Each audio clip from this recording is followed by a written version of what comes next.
गणेश पंचरत्न श्लोक।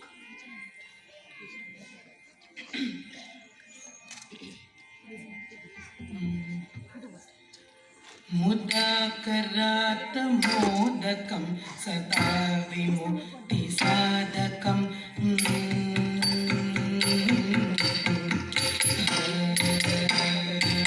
मुदाकरात् मोदकं सदा विमुक्ति साधकं कलादरावकं सकं विलासिलोकरक्षकं मुदाकरात् मोदकं सदा विमुक्ति साधकं कलादरावकं सकं विलासिलोकरक्षकं अनायकैकनायकं विनाशिते दैत्यकं नतासुराशुनाशकं नमामि तं विनायकम् अनायकैकनायकं विनाशिदेव दैत्यकं नतासुराशुनाशकं नमामि तं विनायकम् नमामि तं विनायकम्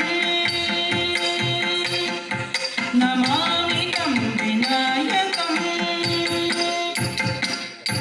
न कातरातिवेतरं न भोक्तिकान्तभास्वरं न मत्सुरारिनिर्जरं न कादिकापदोत्तरं न कातरातिवेतरं न भक्तकान्तभास्वरं न मत्सुरारिनिर्जरं न कादिकापदोत्तरं सुरेश्वरं निधीश्वरं गजेश्वरं गणेश्वरं महेश्वरं तमाश्रये परात्परं निरन्तरं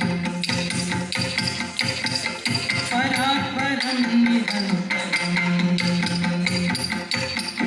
परात्परं निरन्तरं